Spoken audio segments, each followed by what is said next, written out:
So I don't have a daughter. If Taylor Swift was my daughter, I would sit down with her. I would say, you're a billionaire. You are super talented in writing songs.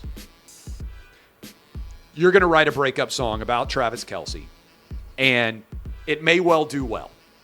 But at some point, do you want to get married or not? If you want to get married, and if the purpose of dating is to get married, you are wasting your time with Travis Kelce. He is a dime a dozen. He's not that good looking. His career is almost over. You can do better, even if you want to date a tight end in the NFL. I don't know how many of them are single. A lot of them are better looking than Travis Kelce. Right-wing sellout Clay Travis is back with more hot takes. And they're younger. They're going to be in the league for longer. In 3 years, Travis Kelce is going to be done in the NFL. What's he going to be doing? WWE wrestling? Taylor Swift want to date a WWE wrestler? Unless you think Travis Kelce is the next Rock. Maybe he is. It's a bad match for Taylor Swift. All the Swifties are mad at me. Like, I can't even check my mentions right now. All these Taylor Swift fans are just bombarding me. They're not, but it's always Clay wants to play victim. This is not going to be a successful relationship. And I say this humbly as the greatest relationship advisor on the planet, as a man who only produces Y sperm and can only have sons. Taylor, if you were my daughter, this is a bad relationship choice. This is the same dude who tweeted, Travis Kelce is doing Bud Light and COVID shot commercials. He needs to fire all his marketing agents. Or he needs to just go ahead and cut his blank off, become a chick, and endorse Joe Biden. This man's name is Mark Hemingway.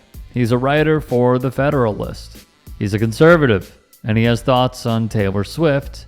In his piece that is full of so much garbage, we should just call it the Chicago Bears. She's been on social media a lot. Now you're thinking, okay, so we all have to register to vote. We're all suddenly Democrats. At one point, she yells the F-bomb. I don't know if I could do that in front of my husband's mom. I don't really care. She's going to dump him anyway. This is going to be a bad thing for the Chiefs. The question is, what will break his heart first?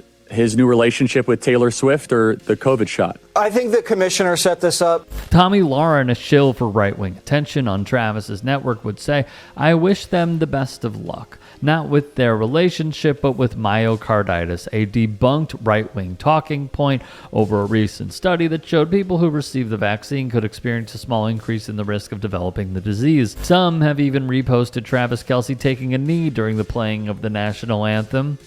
That being in 2017. Of course, what they won't mention is Kelce saying he'd love to attend the Trump White House, and it was a crazy opportunity to visit. Because years back, Swift in her documentary Miss Americana came out in vehement opposition to Tennessee Senator Marsha Blackburn, MAGA, for her discriminatory views on equal rights for women and the LGBTQ+ community. A far cry from years prior where white nationalists anointed her an Aryan goddess and claimed her ideologies are secretly far right. In addition, they said she's a big supporter of Donald Trump, though of course they had no evidence, only cryptic posts, where Swift in 2016 encouraged her loyalists to register to vote, though she did not give a leaning towards one candidate. To give an idea of her popularity, the top Google search at the time was, who is Taylor Swift voting for? Andrew Anglin, a Nazi who founded the Daily Stormer, lauded Taylor Swift's sculpted Aryan form, as well as the community manager of the Taylor Swift for Fascist Europe Facebook page, who praised Swift's Nordic blood and the fact that she's not having gangbangs with colored gentlemen as reasons for her adoration, his despicable words read. Fast forward to 2018 when she spoke out and endorsed two Democratic candidates, some white supremacists who have formed an odd cult following around the singer cried betrayal, wrote The Guardian at the time, and in came the incels on 4chan, calling her the R-word and spewing hate anonymously behind a keyboard. After the post, Trump exclaimed he liked Swift's music 25% less. Dean Obeidallah wrote on his Substack, Swift is the GOP's worst nightmare. She is too big to fail, in a good way. The GOP can call for boycotts of her, but that won't work. Swift is massively popular in both blue and red states.